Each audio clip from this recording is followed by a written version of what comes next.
In today's modern world, we hear so much about karma. Do bad things and karma will be the result. But do we really truly understand what karma and dharma is? Karma and dharma are two important concepts in Eastern religions, particularly in Hinduism, Buddhism, and Jainism. Both of these concepts play a fundamental role in guiding individuals towards living a meaningful and purposeful life. However, in Buddhism, karma is seen more as a natural law rather than a moral law. The consequences of our actions not necessarily good or bad, but rather they are simply the result of cause and effect. Buddhism teaches us that we should strive to cultivate good karma, as it can lead to positive outcomes in our lives and help us achieve enlightenment. Ultimately, the concept of karma teaches us that we are responsible for our actions and that the choices we make have consequences. By cultivating positive karma through good actions and intentions, we can create a better life for ourselves and those around us. The word karma comes from the Sanskrit word karman, which means action or deed. The concept of karma suggests that our actions have repercussions that can affect not only in this lifetime, but in future lifetimes as well. Karma refers to the law of cause and effect, in which every action we take has consequences. Dharma refers to the natural law or order of the universe, and it is often translated as duty or righteousness. The concept of Dharma suggests that every individual has a unique purpose or role to fulfill in life, and that by fulfilling this purpose, one can achieve a sense of harmony and balance. Dharma is not just about personal duty or responsibility. It is also about social and universal duty. This means that fulfilling one's dharma can benefit not only oneself, but also others and the world at large. Dharma is often thought of as a guiding principle that can help individuals find their place in the world and live a meaningful and purposeful life. Awesome, awesome, awesome. Hey, welcome everyone to Andromeda 7, your celestial gateway and your channel for community support, help, love, friendship, and knowledge. Thank you all for joining us tonight. And it's Friday night, and it's time to feed your mind and grow your heart. Everyone knows that we come here to do that on Fridays. We're a group of light workers, like-minded beings here to offer some insight into spiritual ascension. It is our goal to share our knowledge and wisdom to all who wish to receive. Now, I'll be asking the panel 3 questions to get their take on this week's subject. Our hope is that it gives you an alternative way of looking at your own personal story. And tonight, we're talking about Dharma and karma. It's important to understand that there are guidelines set forth by the universe and ourselves who play an active role in our human experience. Now let's introduce and greet the panel, and Theresa's going to do that for us, and then she will greet the chat room as well. And we'll get started on those questions with the panel. And sending it over to you, Theresa. Don't forget you're muted, dear. Yeah. I'm a mutant ninja. Mutant ninja. Whoop, whoop. Greetings, everyone. Happy Friday to everyone.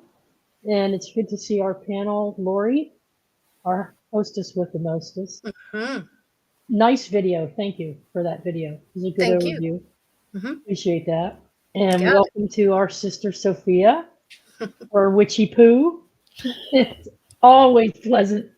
Always love her energy on That's this our little program. name for her.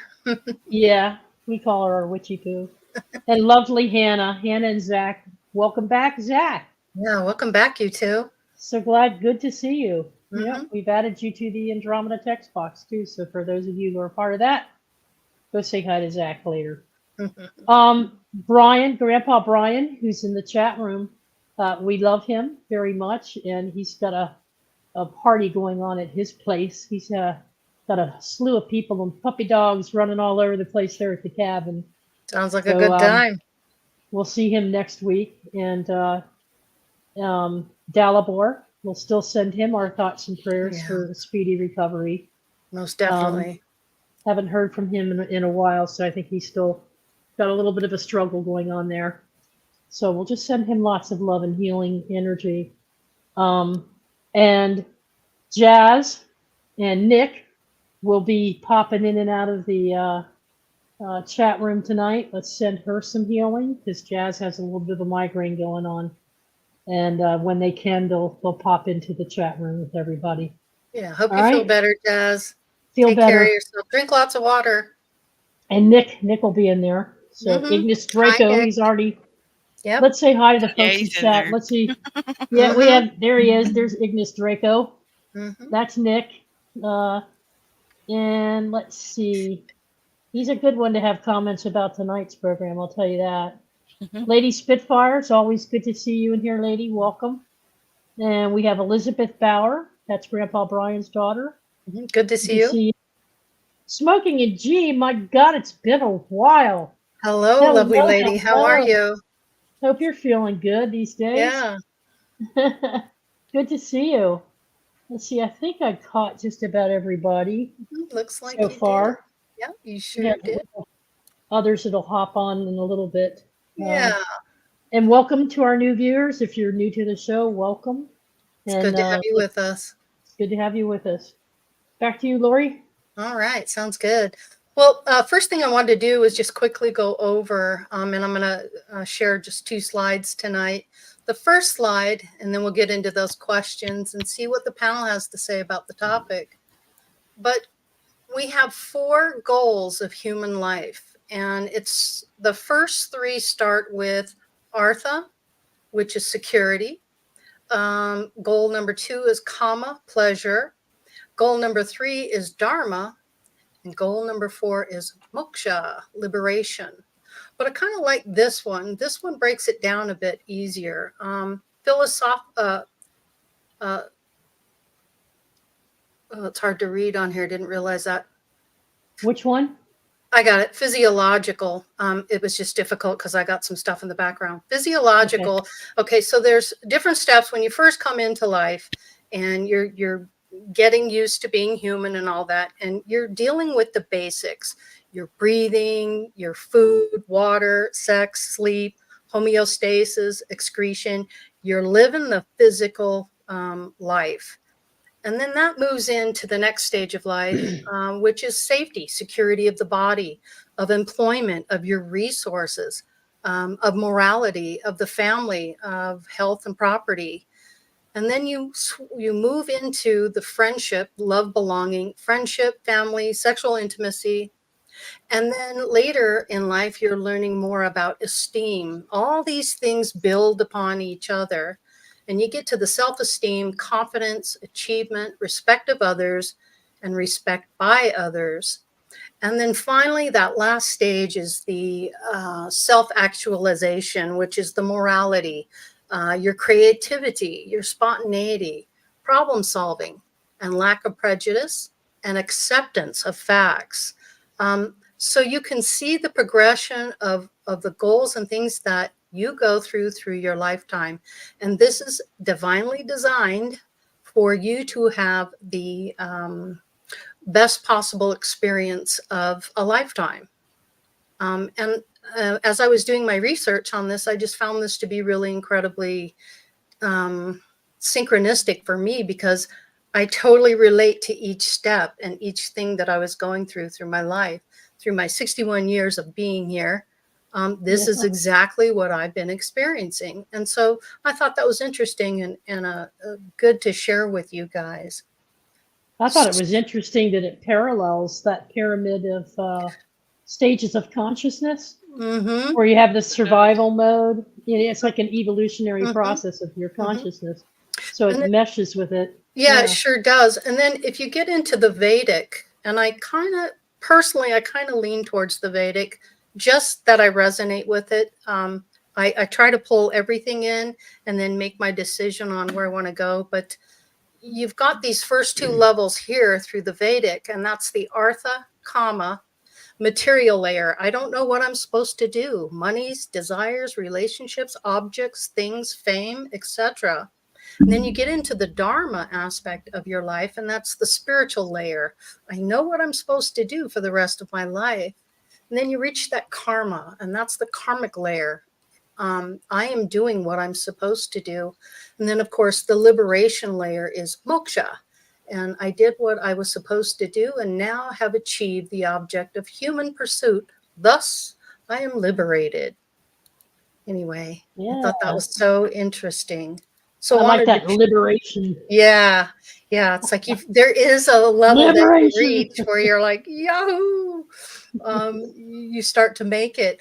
So as you know, Theresa and I are connected to the angelic realms. We also have we deal with our higher selves, and I have a spirit who lived a life, and who actually helps guide me.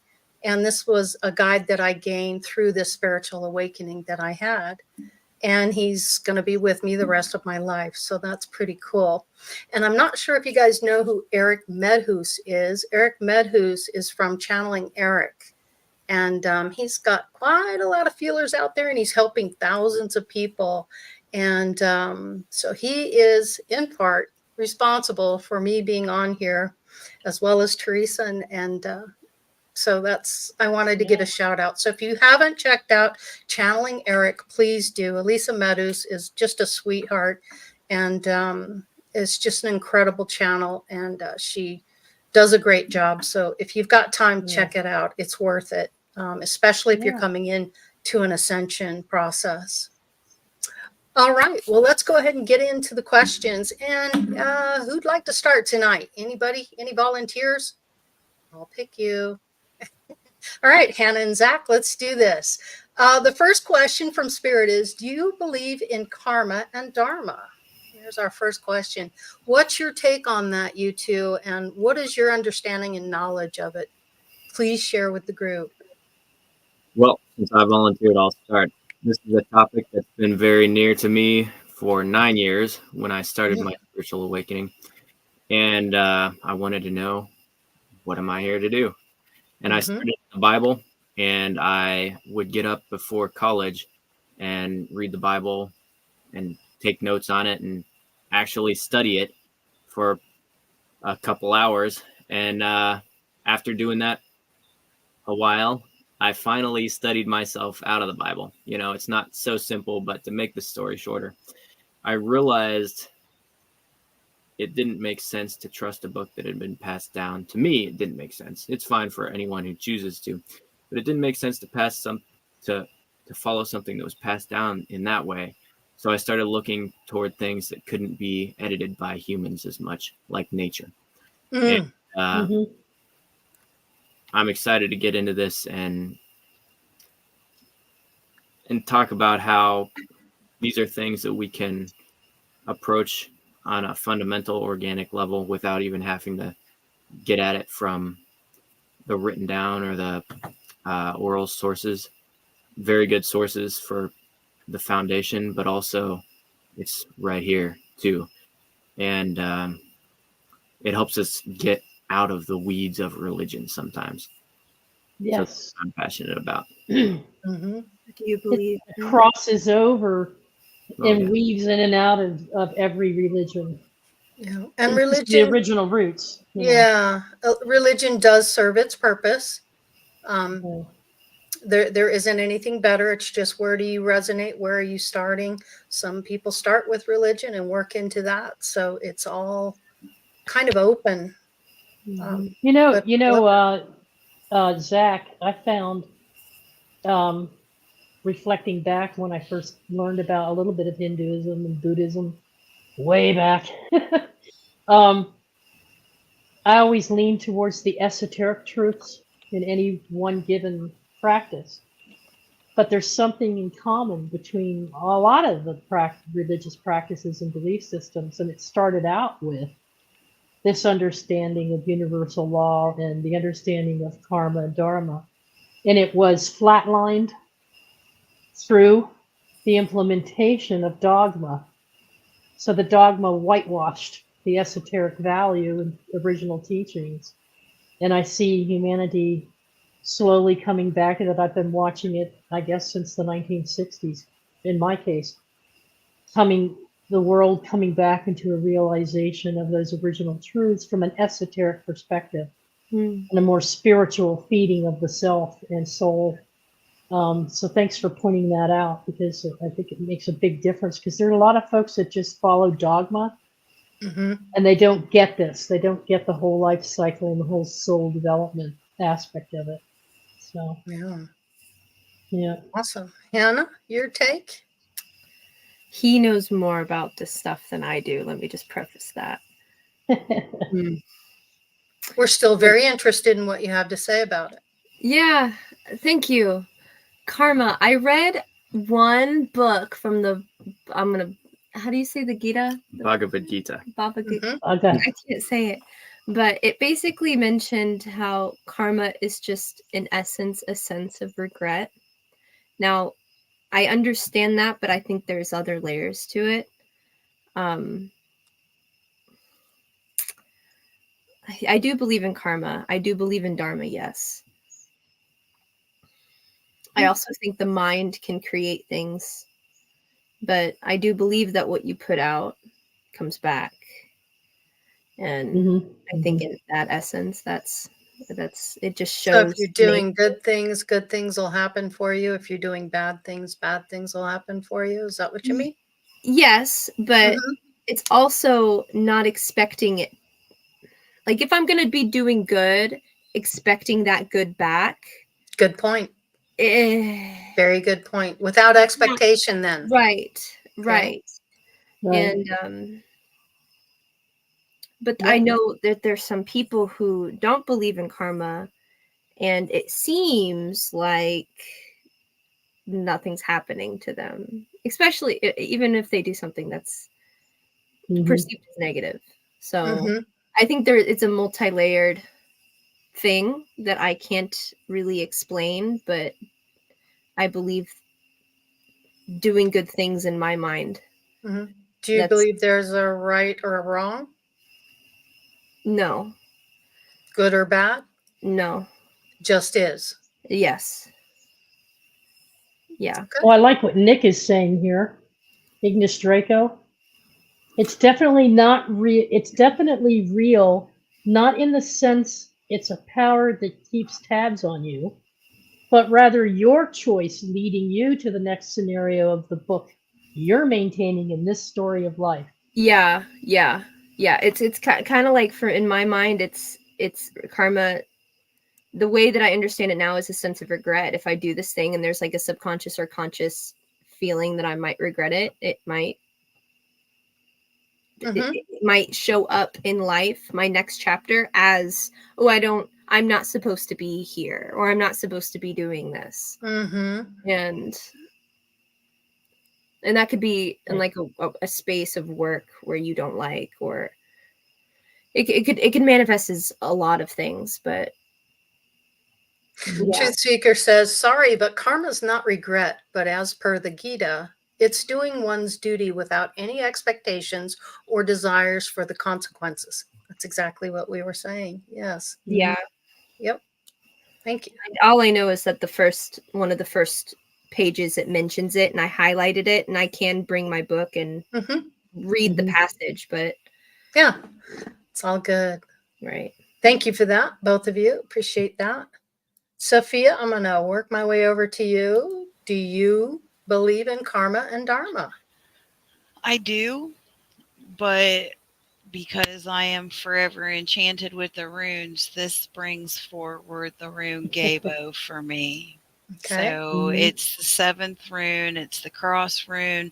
To get is to give. So for me, because I'm not very Eastern, I just barely scratch the surface, and I stick to what I know. And that's why I'm grateful for people like Zach and Hannah in my life. So, but for me, it's cause and effect is good.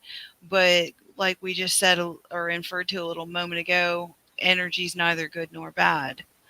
So I look at it as balanced or chaotic is how I receive it. It's not bad or good. It just degrees maybe positive or negative. Well, for me, instead of positive and negative, I use projective and receptive. I feel that it's a more appropriate term because you also have the law of gender and the law of polarity. So I think people flip-flop those while we're talking about natural law. But for me right now, dharma, karma, cause and effect, it's like an echo. There's another, I don't think this is the Havamal, but I heard it and love it. It's what you throw out on the tide will come back to you on to the shore. So what you're putting out is going to come back. It just depends on what kind of current, what kind of, for my persuasion, it would be huger, which is luck. What kind of energetic street cred do you have? Are you aware of what you're doing, or what you're doing? Is it on purpose? What's your intention? I feel that the more adept and understanding you are of energy, there's a level of responsibility. So, amen to that. Yeah. I like the pyramid. That explains it very well. And I do see the color schemes that we've worked with before, starting with the root chakra and going up. And that's It's like the chakra of experience, huh? Well, yeah, and astrology does it too. It's kind of a development, and then when you get to the end, you start another phase of development, a different facet of your life, if you're healthy and growing, if you'll allow Can you it. share that triangle again, Laurie? Can you bring it up again real quick? Yeah, you bet. I like that first one. The first one, yeah. That looks like, yeah, that one. That step pyramid, yeah. Yeah, that's pretty cool. It really does explain how we outline our goals. Go ahead, Laurie. Yeah, no, I totally agree with you. It did resonate with me because I could just totally see the progression even in my own life. And it made a lot of sense that we're just always learning, progressing, expanding, and adding to the whole. And this makes so much sense to me that's how it works, at least in my understanding. Yeah. So, well, thank you, Sophia. Appreciate you.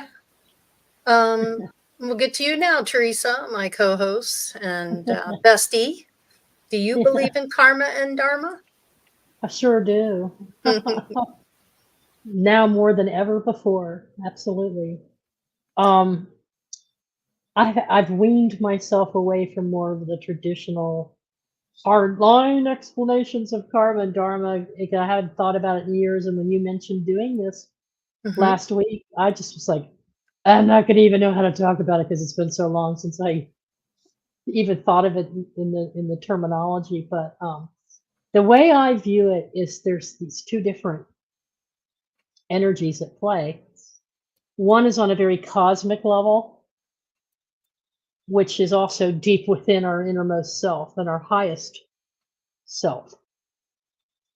So that is the day-to-day stuff that we do and the responses and the actions that we take. Karma has always been what I used to call the Christos spirit within, or the universal all, which is our baseline fundamental soul template, is how I look at it. Because I now understand that all souls are created from that oneness. And so we all have a stamp on us that's of pure love, pure light, pure energy. And we come into this every single incarnation with that sense of purpose carried forward with it. It's a carry forward or pay forward that never changes its basic fundamental element, which gives you a great deal of self-control in that knowing that no matter what we go through with our karma, which is our day-to-day actions and the responsibilities the choices we make, what we put out, what we get back, that's what changes us and helps us to develop our souls so that our souls can expand. But our fundamental basic blueprint is to have a certain moral, a certain value, a certain way of doing things. Mine happens to follow a lot of the universal law: thou shalt not kill, thou shalt not, do things that bring harm to other people. But yet the choices I make might very well do that because I have a lesson that I'm trying to learn while I'm here. So there are times when the karma upholds my dharmic principles, and then there's times when it doesn't. But that's so that I can learn what's good or bad for me in my template. And Laurie, you had your finger up. You were going to add something? I'm good. No, I'm good. Go ahead. So that's how I see the two meshing together. They're not opposing forces. One doesn't necessarily override the other. There is an evolutionary process, which Laurie is showing in the pyramid. And I understand that pyramid structure now. So I understand everything Sophia was just saying about learning and how you react to certain situations. And so I used to think I was going to go to hell if I did certain things a certain way. I was told I was going to be punished eternally, separated from love and light for doing things or saying things or acting in certain ways. But I now know that those things were my sole purpose of learning in whatever existence I chose to live and still am. It's just that I can make my way back to each lifetime, work my way up the pyramid back to my true self. And that's what we're doing. It's a self-exploration. And every time we get back there, we bring other lessons learned with us. And that makes our pyramid grow and grow and grow. So to me, it's very important for expansion. Gotcha. Thanks for sharing that. Now, you pretty much feel the same way, don't you? Well, you know how I feel because I've done the video. And I already kind of expressed my feeling about it. I do find this a bit interesting, and I do like to call these types of comments out. So Beloved Abstract says, so much misunderstanding. Enjoy your stories. Om Shanti. Enjoy your evening, Beloved Abstract, and thanks for coming in. All right. We've got Jazz, Nick. Hey, you feeling better? You feeling better, Jazz? Yeah, I think I just needed to eat. Ooh, that'll do it. Check someone's got their volume on, so we're getting some feedback.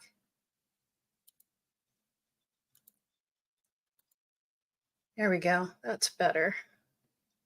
Awesome.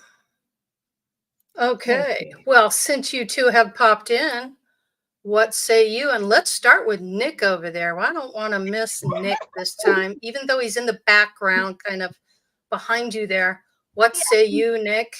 Do you believe in this stuff? Or are you like Beloved Abstract that thinks it's all just a big story? Where do you sit? Well, when I was learning hermetics, I was literally applying each principle to my real life. and I was getting the results that the book said it would. So I'm a firm believer that, yeah, it's all real. Yeah. It's as simple as that. Like, I literally put in the work and I tried it out of blind faith when I was new to it, and it just works. That's the best I can explain it. It just works. Don't take my word for it. Try it out yourself. Yeah. Okay. What say you, Jasmine? So again, with my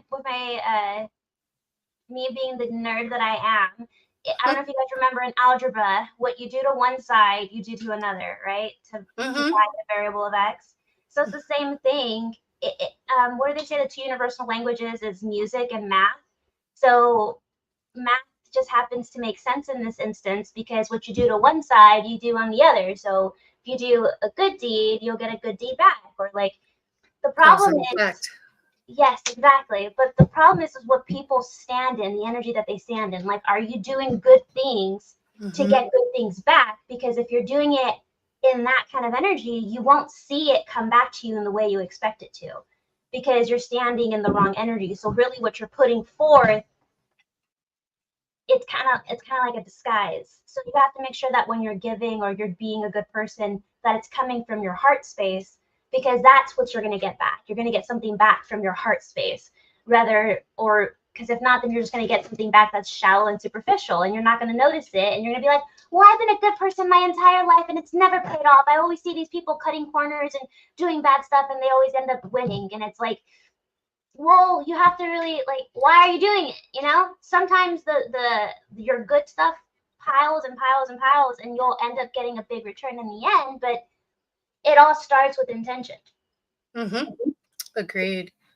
Hannah, you have a comment to make? Yeah, I wanted to further explain what Jasmine was saying too. Okay. So say like you have a couple and then a person and then that one of those people decides, or like a friend tried to home wreck a couple and it worked, right? And the person's like, oh, I'm just going to go about my merry way. And that the way that karma would show up is not necessarily in the future them being cheated on, but something will happen to the same degree of how they made that person feel. Oh, that's a good point. Because, okay, how did that person feel? They probably felt betrayed. They probably felt backstabbed. They probably felt these things. Okay, well, that person who home wrecked is probably going to get, I don't know, their dog stolen. Whatever would happen for them to feel whatever they made that person feel. Or so it'll kind of come back on you in the same, but not always the same sense. But not always the same. But that same kind of energy is going to be returned. You're going to, what you're putting out there, you're going to really reap that. Right. Not right away, but not right away, because we live in this physical realm with time, right? But I have seen it happen really quickly with people. Right. And sometimes no action is needed. It's just this sense of regret or guilt that kind of eats them in the way, and they would feel that same way. They made the other person feel. Yeah. And there's people also who know loopholes to get away from their karma. True. Very true. That's another thing. So they're constantly running away from it. Theresa, you have a comment? Yeah, sometimes I feel a little bit like a salmon swimming upstream with this particular type of topic, because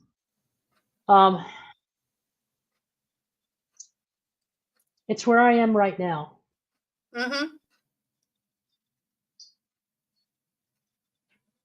I was taught all my life that my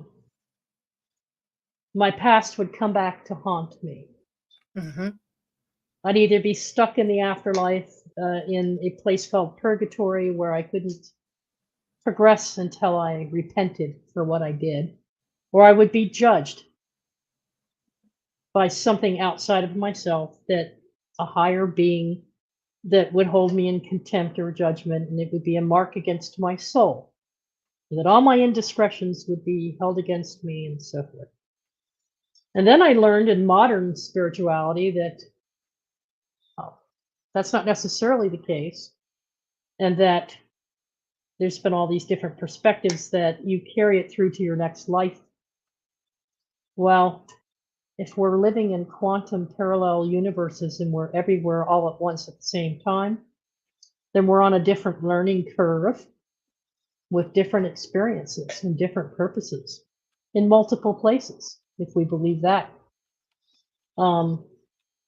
But what it all boils down to for me, and I mentioned it in last week's show, and I just wanted to clarify, my experience with my memories, my visions, my memories, my unique set of experiences, I pick and choose what I choose to carry forward into the next lifetime.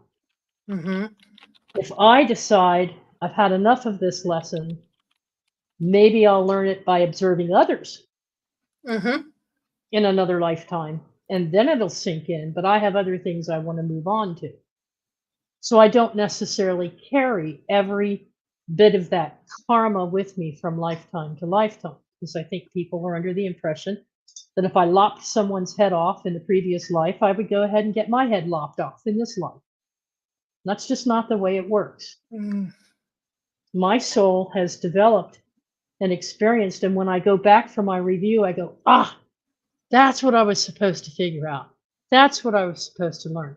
Well, okay, I'll incorporate it into my next emanation, and I'll try it again. Or, okay, I get it. I'm moving on to something else.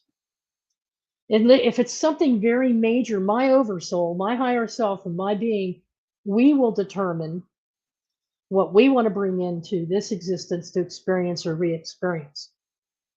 And I don't think there's a single thing out there that says I have to experience exactly what I did to someone else in this lifetime. I just don't buy into it. It I have a depends on how question. heavy it is. Question for you. Understanding that we do have concurrent lives and there are different things going on, different dimensions, do you feel like you may be cleaning up some of that karmic energy from other lifetimes? Sometimes, definitely. I'm just saying it's not everything. You see, this is where we get into that esoteric perspective versus dogmatic.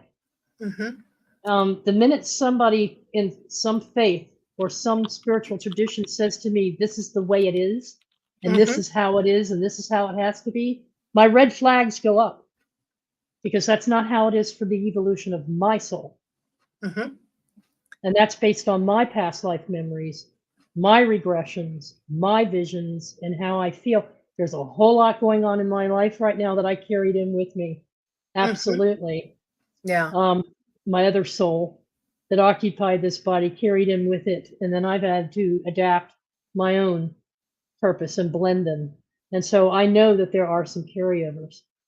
I'm just saying we don't have to make it that hard on ourselves. There's nothing that says you have to make this so very difficult for yourself. You might skip a lifetime or two and then come back in another lifetime to clear up some of that for your lesson plan. You will eventually work it out. But I just bring it up because I want other people. I know there's other people who feel like I do, who feel like, well, wait a minute, we're going to be trapped in this cycle forever if we don't make the right choice, the right path, you know? And if I were to rename my business now, I wouldn't call it Right Path Consultant Services, you know, because there is no right or wrong path. It's a path. And I choose with my oversoul which path to walk in any given journey. Right. So, Real quick, Nick had his hand up, and then I'll get to you, Hannah. Now that your mouth is full, Nick. I want to reinforce Theresa's point, because what us alchemists call, what she was explaining, is the law of equivalent exchange. The karma is like, if you lop someone's head off, the repercussions more than likely, because someone's going to lop yours off, or it's something of equal value of what that is. For example, maybe you don't value your life that much, so you getting your head lopped off isn't going to cut it. So someone else's head that you care about deeply might get cut off. Yeah, there you go. Very good That point. I would agree with. Yes. Yeah. Or maybe no one's getting decapitated after someone else gets decapitated. Maybe that person is paying the karma that was due already, and it cancels out. Nothing happens. That's why sometimes people are like, how did they get away with it? Karma canceled out. There's nothing else to dish out. Yeah. Very hard concept to swallow, because in our perspective, it can look very unjustified. But once you start understanding these laws and how reality works, you gotta keep an open mind with it. Yeah, exactly. An open mind, open heart. Hannah, you had a comment? Yeah, like what Nick said, I think he broke it down even easier. It's not about that same action happening. It is of equal value. Like, again, like if someone home wrecked and they made someone feel betrayed, they're probably in the future not going to get home wrecked, but they're probably going to have something happen to them that is of that same value. But what Theresa was saying, this is why I bring up regret, because there is no right nor wrong. There's only listening to yourself and your own path. And if you kind of walk away from it, you only experience regret. You only experience that stuckness or that stagnant energy of, ooh, this isn't my thing. My soul doesn't feel aligned with this. And there's a natural sense of regret. Not that regret is bad. It's just a natural kind of emotion that kind of warns us, hey, this isn't the thing. You know what I mean? So it's your own self-judgment and your own. You can choose to be regretful about it, or you can choose to say, whoa, what a hell of a lesson. I shouldn't have done that, or I don't feel good about that. The next time I come into a life, I'm going to be different. Yeah. Or even now, or just being like, or now, this teaches me like how to be at a different level. I don't want to say better, but just operating at a different level. See what Scotty Boy. Yeah, please. Scotty Boy just made a comment. How do we know it wasn't in your cards? Your plan to lop that head off. That is very. That's an agreement. That's a soul agreement. So yes, there's a lot of that in there as well. So there's so much that factors into all of this, and you might have lopped someone's head off, and in the next lifetime, you have an agreement with them. In a future lifetime, they lop your head off. I mean, cause and effect. Well, it's absolutely, Laurie, and it's what Courtney's saying that brings up the question of justified actions. Karma, Dharma is your duty. And so you have a certain duty to perform. Now, it might be in alignment with a soul contractor agreement, or it might just be a repercussion of an action you've taken without realizing it. But there are times when a good example of that would be your purpose in this life was to become a commander and a general and a warrior. And that was in your soul agreement to come here to be that. And so you're not just having the intent of going out there to lop heads off for the sake of lopping heads off. You're out there to complete a plan. It could be to unify a country. It could be to protect citizens from being murdered by an opposing force or an army. And so you're there leading the troops in a faction. And so you have to kill, because that's the rules of that game. That's how it's done. And so if everybody was a conscientious objector, then we wouldn't have an army, or we wouldn't have a defensive system. So there are different scenarios and games at play that unfortunately require you to make certain decisions. And you might carry that, oh, I regret I had to do that. That was an awful experience of having to kill people. I don't want to go through that again in my next lifetime. I've learned what that's about. So I'm not going to get punished for going out there and killing. Now, if you're like Vlad the Impaler, on the other hand, whose intent was just to be as vicious and cruel as he possibly could, to slaughter as many people and then stick their heads on a spike, that shows intent. That's not necessarily a justified use of bad karma, or what people call bad karma. I'm not calling it bad karma, but it's an evil act that he performed, or some type of negative energy that was so bad that others lost their lives as a result of it. It's all about the intent of your actions and your reactions. Yeah. Okay. Let's get to the next question here, and I'll start with you, Sophia. How do you use it in your daily life?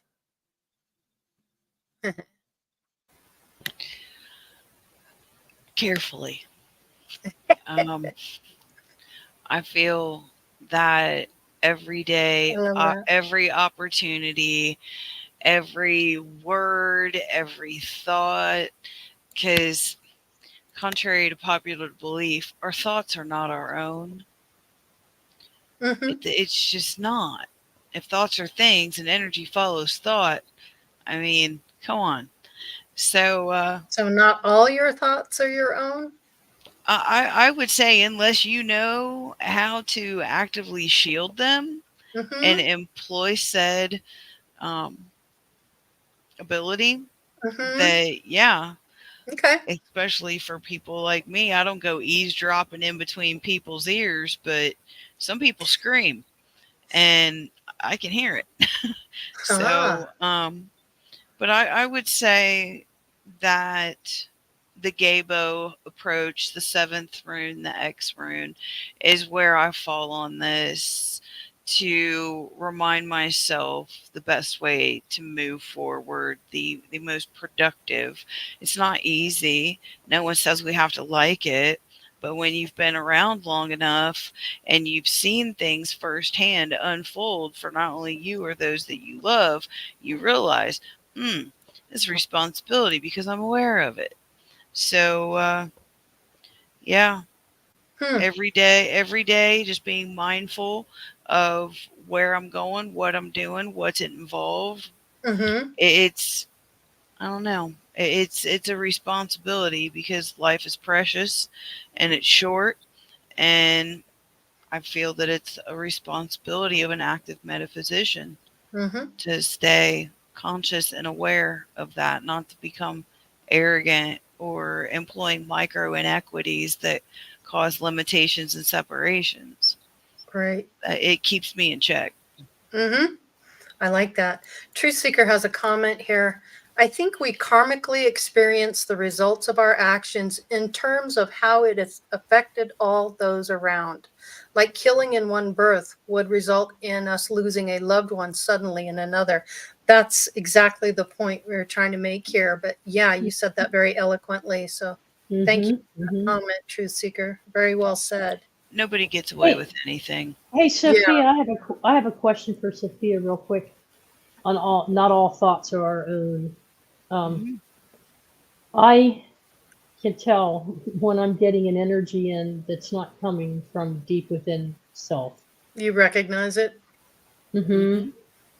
My skin will crawl. My You hair do. will go up on the back of my. I'm really sensitive to it, and so I think it's very important that we protect that we know intuitively that we can't be affected by that unless we choose to absorb it. And so that's why being very careful about what we watch, what we invest our time in and energy into is invested wisely. It's like garbage in, garbage out. It's like being programmed by other thoughts that aren't our own that cause disease or cause psychosis even.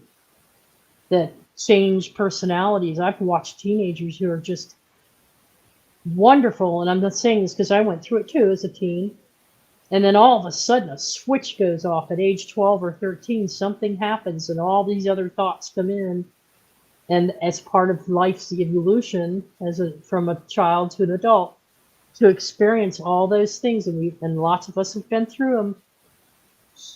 They're part of our lessons, but it's just that we're led by other people's influences and thoughts. And it gets into our subconscious so that when we go to sleep at night, it gets into us at a deep level. A good example of that is a commercial. Have you ever gotten one of those, what they call earworms? You've seen the commercial a million times on TV. Suddenly you're singing the song and it's in your head and you're like, where is this coming from? Well, you only watched it like 20 times in that hour watching a show. It's that kind of a subliminal thing in the mind. Hannah, So what do you?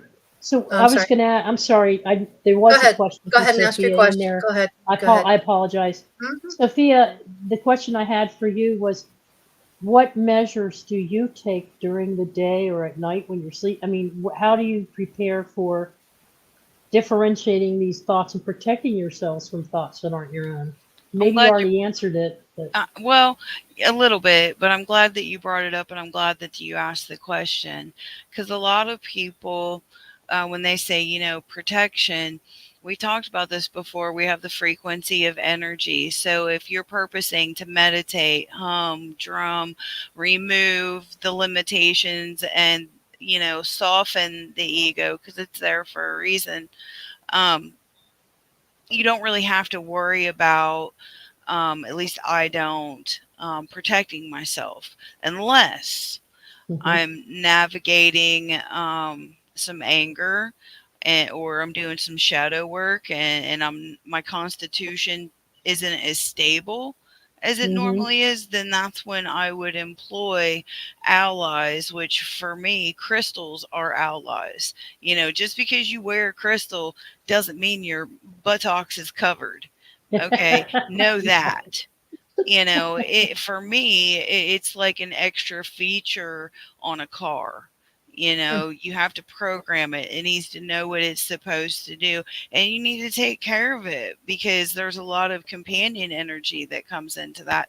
But knowing how to maintain your own mind and your own ethical bearing, where your values lie and sticking to your convictions, because I think it's the chaos and the unbalance that can make people weak and throw them off. At least that's what happened to me. So if you focus on self-care and following your desire for this lifetime, then things tend to take care of themselves. And developing relationships with your guides. I know there's some people that don't believe in guides. That's fine.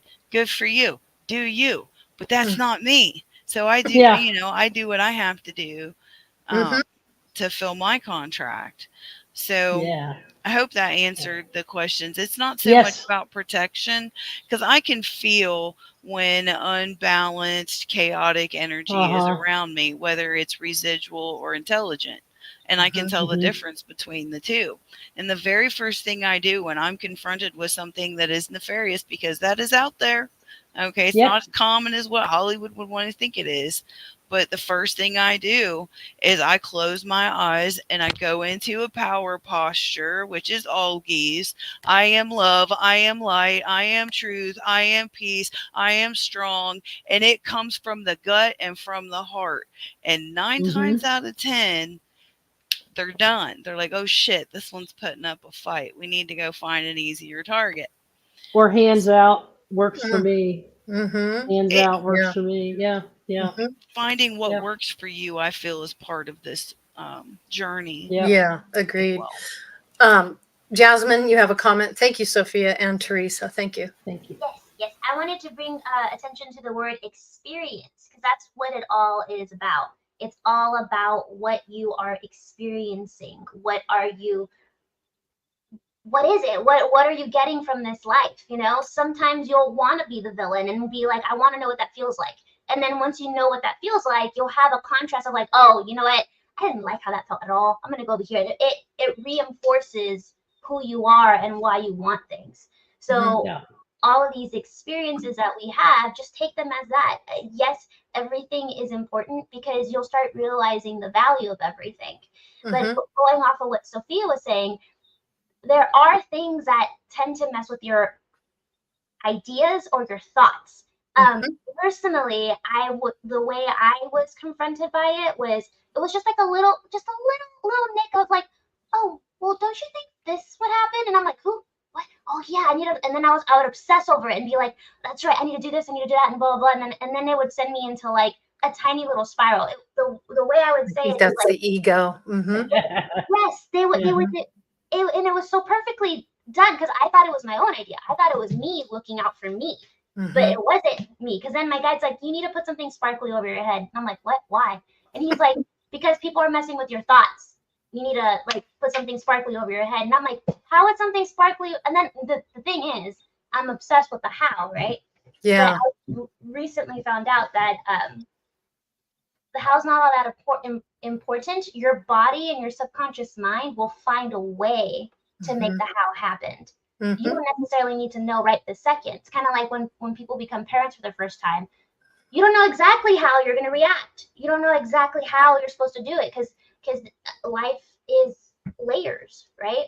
So if you don't obsess about the how and just focus on like your emotional state, like what energy you're standing in, then it kind of all balances itself out. So when my guys are telling me, oh, someone's messing with your thoughts, I'm like, what? And I was like, oh yeah, you're right. I have gone through this conversation in my head like 1,000 times. I already came up with the decision. I already know what I want. So why is it still here? And it's like, well, are you sure you looked under that rock? Are you sure you looked under that bait? I'm like, nah. See, I'm not that obsessive. That's not me. That's someone else.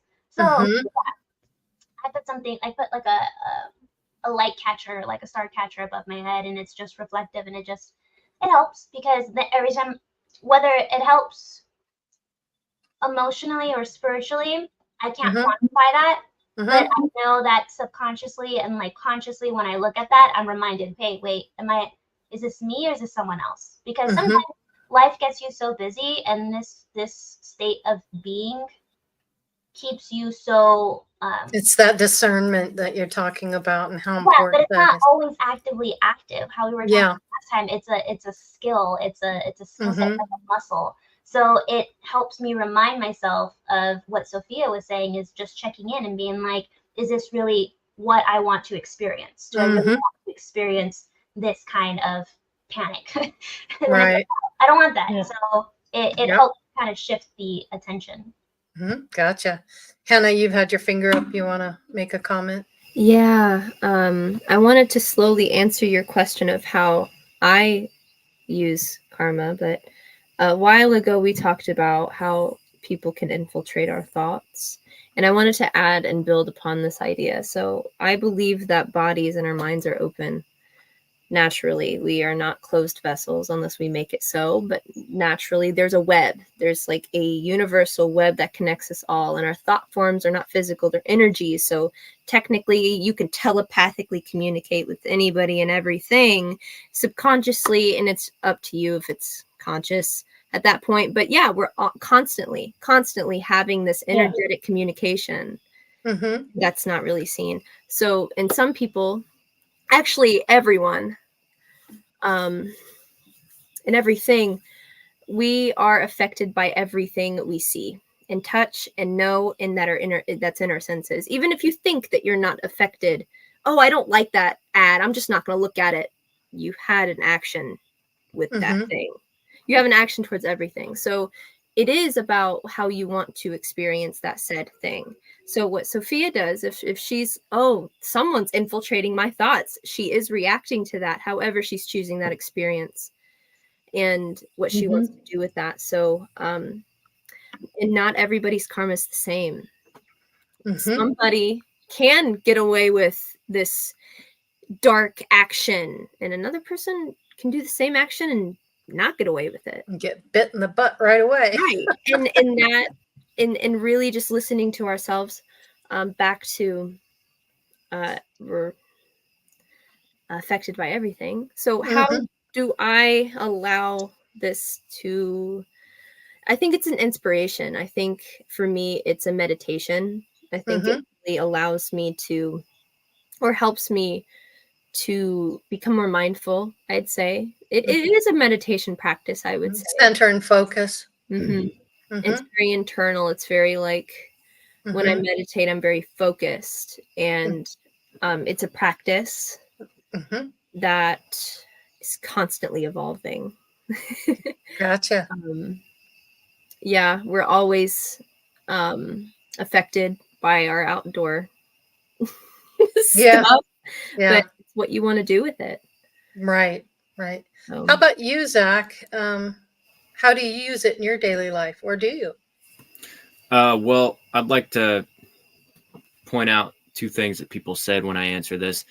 And the first thing that I saw was Nick talked about how duality is just a spiel to explain that.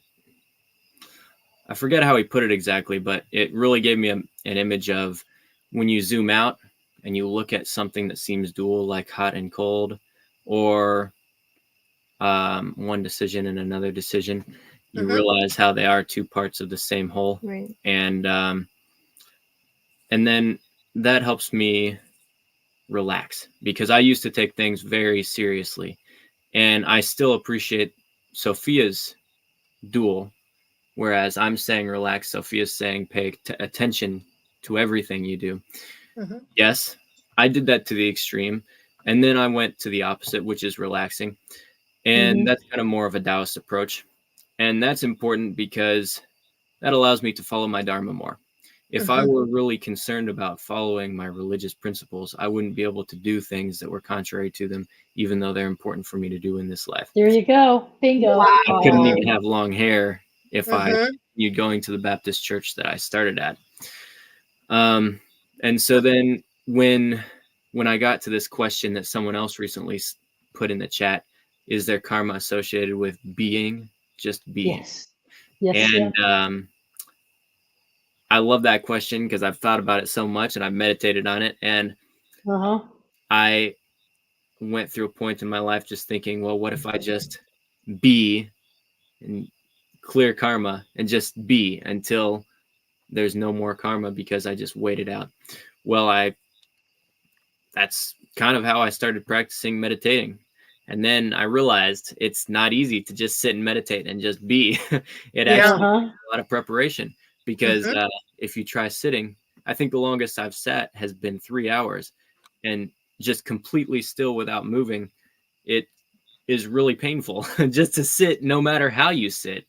And so it takes a lot of body prep work to do that. And it's good karma for yourself, because in that state of being stillness, that's still an action. If all karma is action, the action that you're choosing is the meditative state of the stillness of your own soul and your own heart and mind and body connection. And that creates a karmic energy field that's a very positive energy field for you. So I've had times where I've been silent, but I've been depressed. And I'm not in a healthy silent state. I'm not taking any action. I'm not saying anything or doing anything to anybody. I'm not taking any action to make myself better in the circumstance. I'm letting my thoughts run wild. I've been there. People who suffer from depression get there, and then they might start taking other types of actions that are not good karma. Not feeding their soul, like drinking heavily or doing some other type of substance, or self-harm. I know kids who cut themselves. They do all kinds of things. They eventually take an action that's physically something not good for them. But in the stillness of just sitting there, it depends on what your intent is and what you're focusing your thoughts on, I would think. And so meditation is a great way of cleansing and releasing. That's still an action, but it's good karma from my perspective, because it allows you to release and let go. But I'd like to wrap it all up with a nice bow and go back to what so many different religions, especially in Hindu traditions, say in different words each time, that if you focus your activities, or if you focus your mind in God, then you're able to do whatever activities you do, and it doesn't even matter. You can do whatever you need to do, and it'll work out just fine.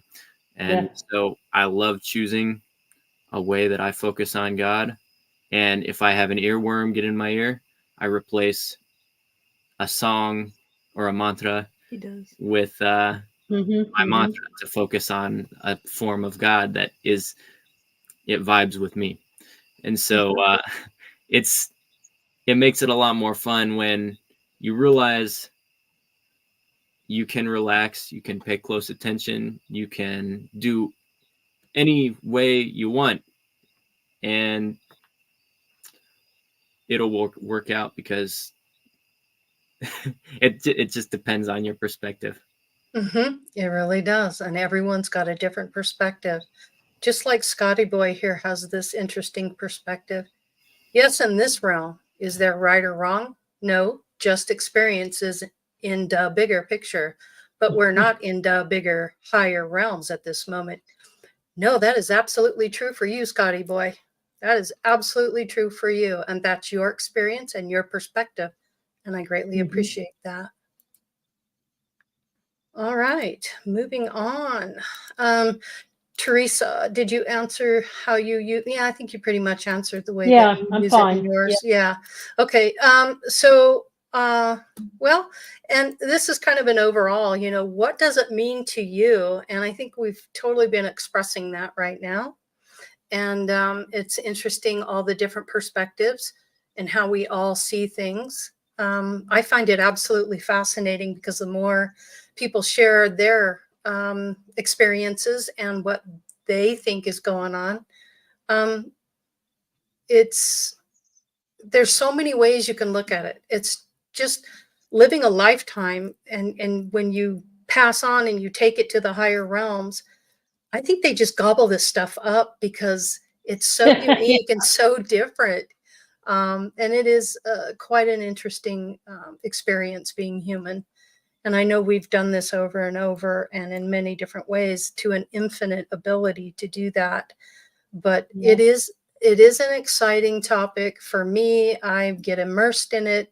I've been doing this for quite some time now. And I've been able to learn how to control my thoughts. I'm able to control my emotions. I'm able to be more objective in the things that I do and say. I try not to be too judgy because that's real easy to do. But I just try to have a balanced approach.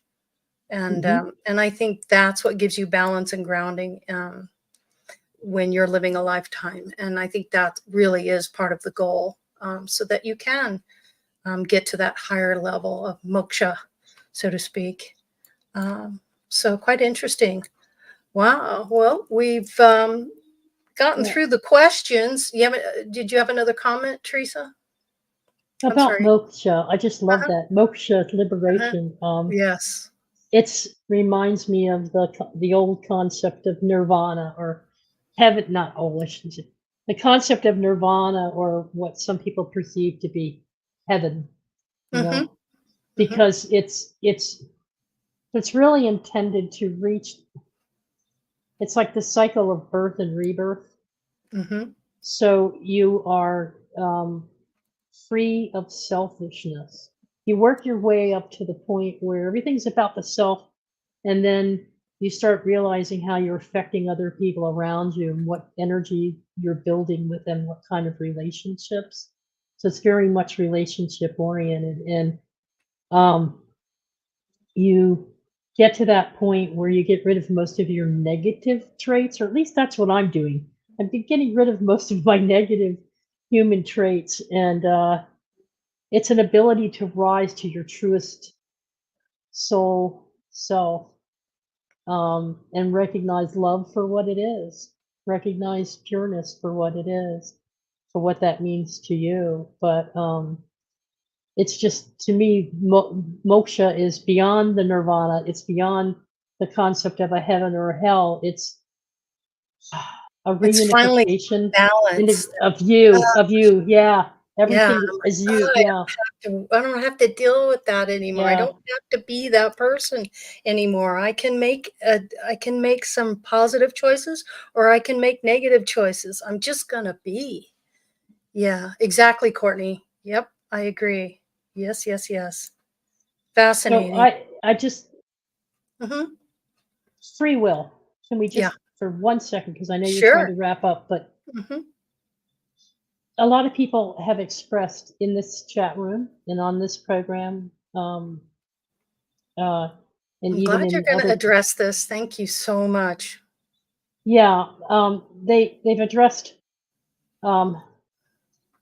being caught in the karmic cycle and not being able to break free. And so when you talk about, and they say, "Oh, it was bad karma," you know, and it's like since karma is about your thoughts and your choices, it's also about accepting responsibility and making decisions in a responsible way. But I think where free will comes into place is more about how conscious we can actually become in the process of making these decisions. How conscious can we be? So there's going to be some unavoidable struggles, you know? There's going to be, it comes down to how you deal with them. And if you can find grace in the situation, it's finding that grace and inner peace of the moment that you're in as to how that's what consciousness means to me. Not like just being aware. Yeah. Being the observer. There was a, let's see if I can find it. Dolly Belfour said this earlier. Do some peeps figure they're doomed so they don't bother to change? There you go, That's Dolly. their prerogative. Yeah, that's their, Mhm. and some people don't want to change. You don't. They're good with the status quo. It's comfortable. It's like a warm blanket they put on. It just feels comfy, even if it's negative. It just feels comfy.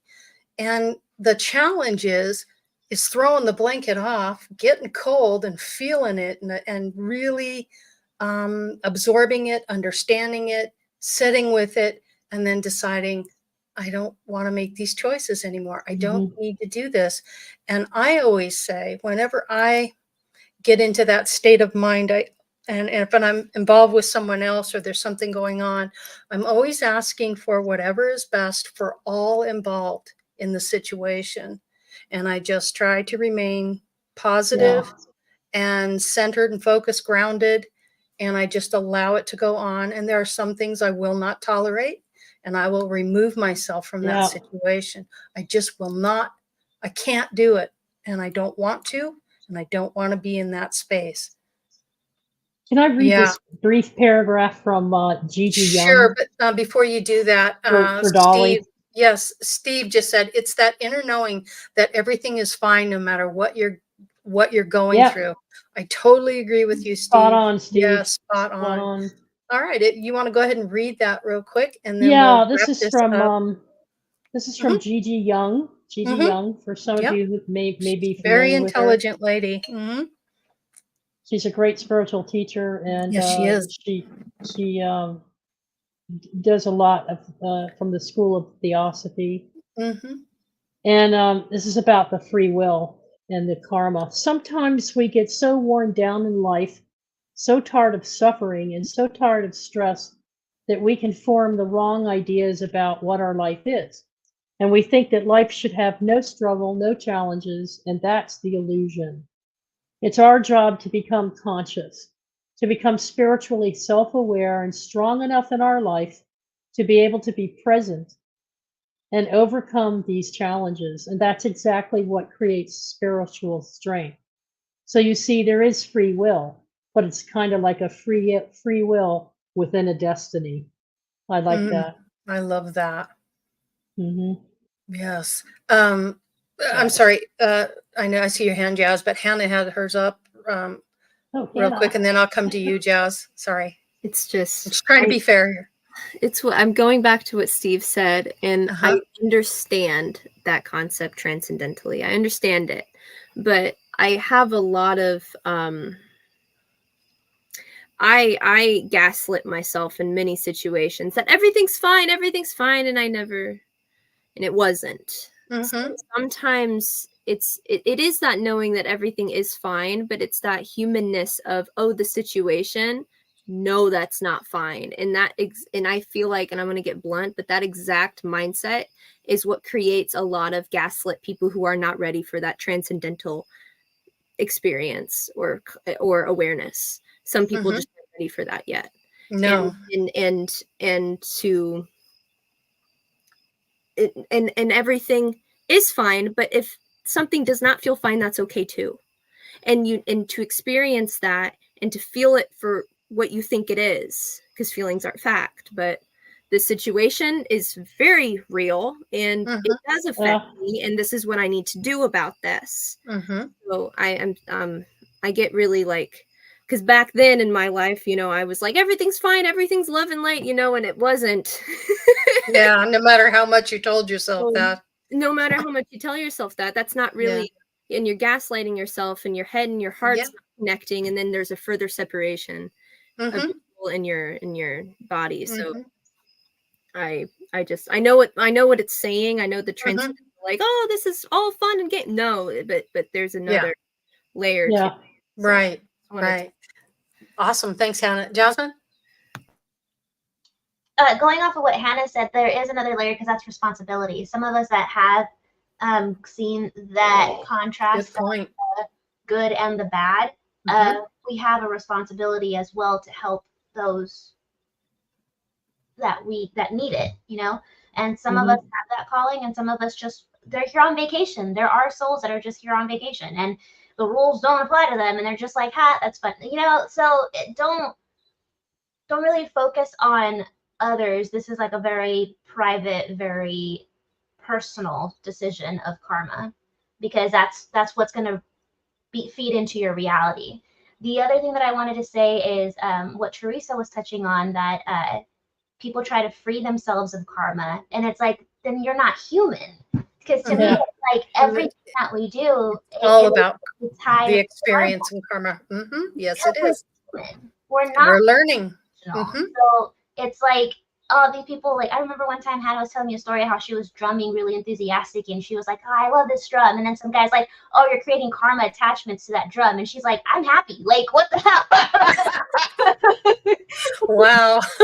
Yeah. Wow. Like, yeah, okay, like, so to me, it's like, don't forsake yourself being human. Yes, there are things that, you know, you might take too seriously. You might take life too seriously, and you start losing that alignment, because you start losing that joy. You start losing the sight of your free will, because then you'll start living as, I have to, and then it starts feeling like a cage, and then it starts feeling restricted, and then you don't have that expansion to be yourself.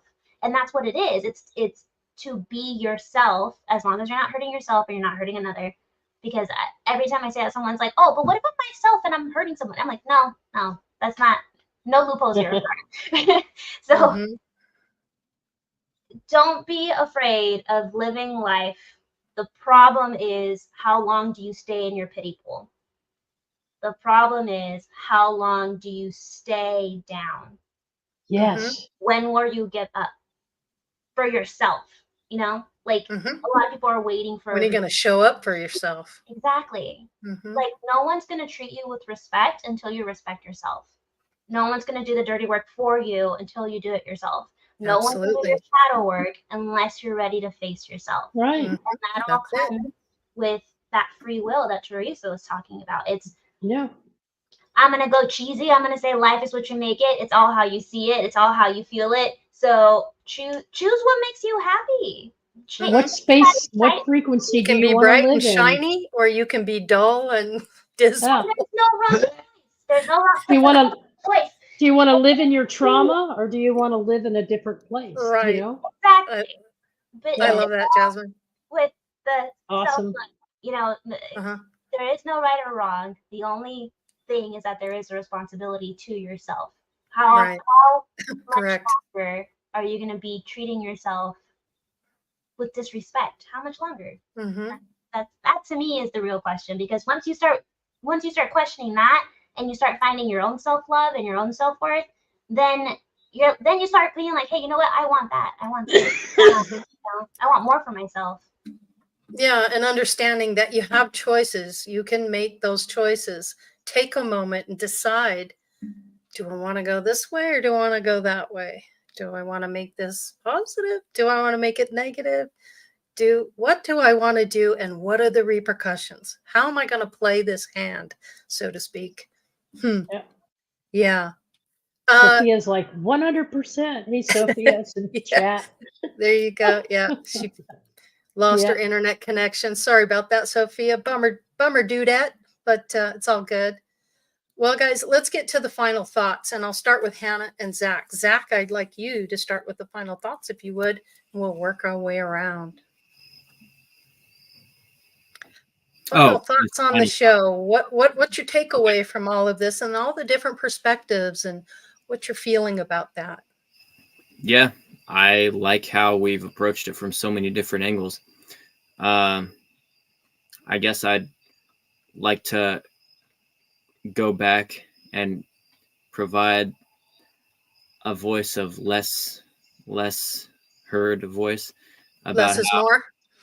no, that's not what I Less mean. heard, not as Less often heard. heard. Okay. You guys were less heard. You guys were Okay. talking about how important it is to be mindful of the decisions we're making, and then another path that some people choose is the path of religion.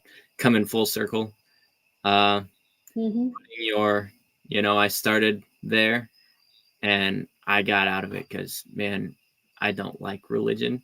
Mhm. And then it Didn't resonate with it. when you put your heart, or when you put everything you're doing in your version of God, and you live from that space of bhakti or devotional service. The Bhagavad Gita says that God makes up where we lack and he preserves what we have done right. Yeah. So Perfect. no matter how many lifetimes it takes, or even if it's just one, when you're focused on God, the highest self, the Atman, or whatever that the Atman, yeah, unity between all of us is, then that's you don't have to think so hard about it. Yeah. But you can. It's also useful. Sure. Yeah. Give yourself a break once in a while. Yeah. Thank you, Zach. Appreciate you being here. Thank you for your views and your understanding. Hannah, your final thoughts, my dear? I think we're constantly learning creatures.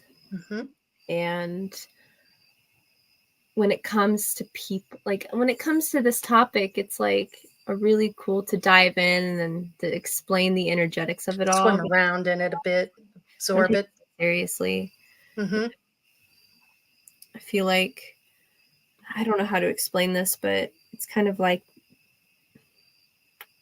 it's like I'm afraid of doing wrong things, and it's like, well, if you're so worried about that, it's bound to happen, and you can't really, I mean, I don't know how to explain. It's like being in a swimming pool. If you don't jump in and learn to swim and move around and figure it out, you're just going to live in the fear zone, and that's not all that's going to do is get you more of that. Right. And it's kind having of the courage to do it. Yep.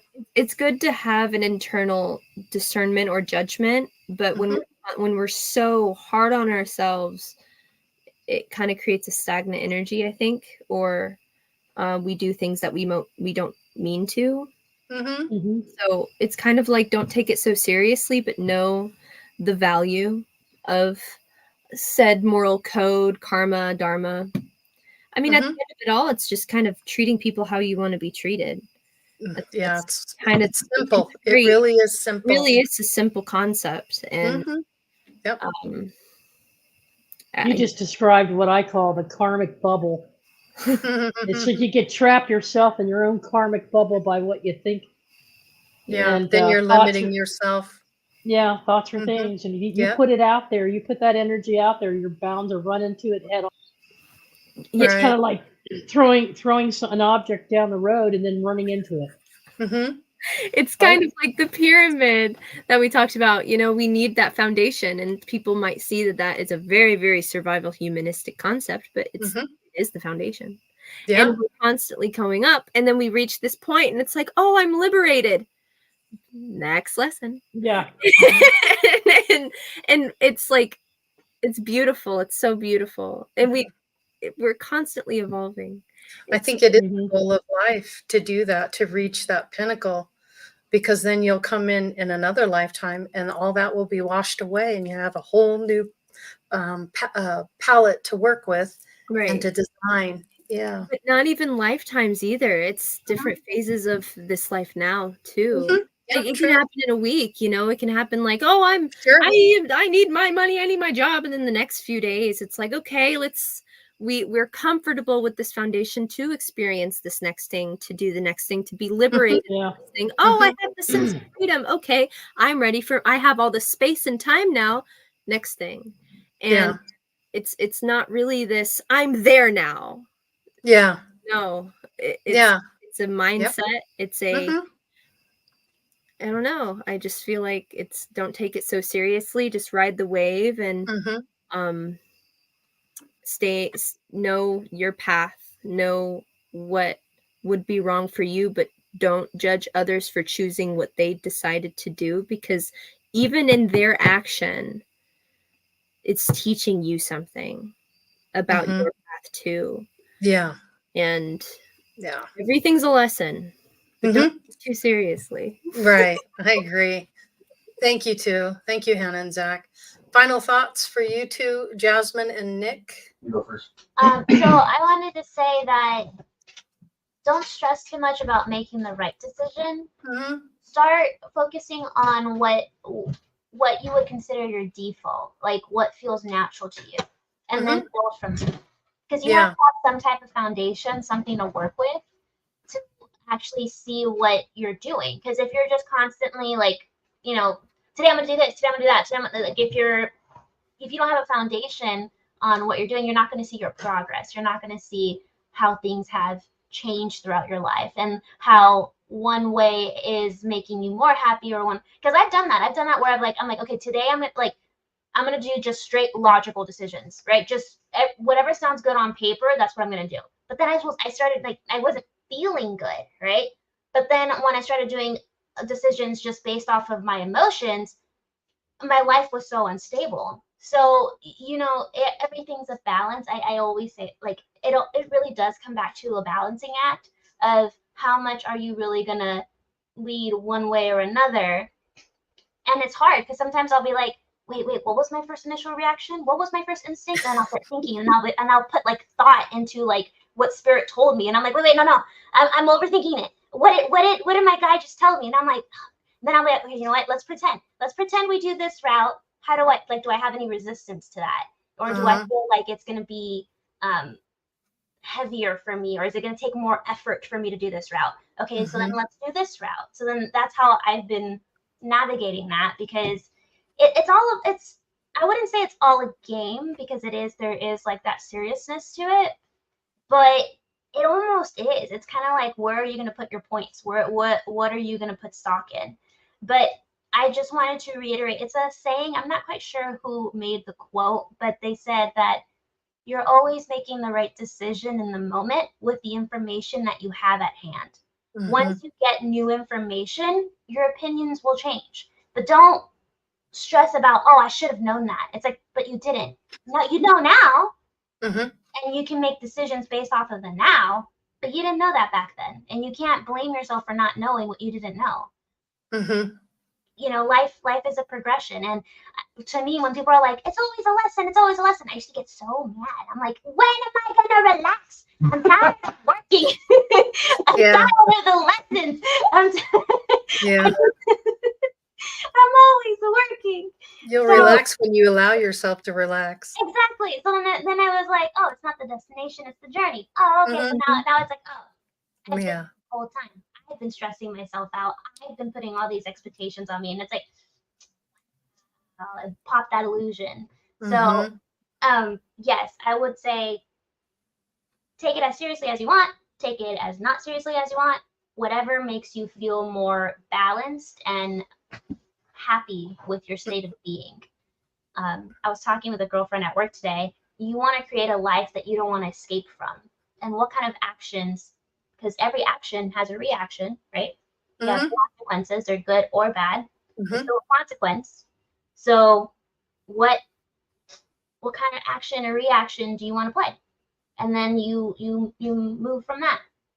Yeah. Wow, love that. Thank you, Jasmine. Thanks for popping on, you guys. Also, Nick, I don't want to forget you tonight. I don't want to pass you up. What are your final thoughts on all of this, now that your stomach is full and you're all satiated? Well, any alchemist worth his salt is fully aware that to make an omelet, you need to crack some eggs.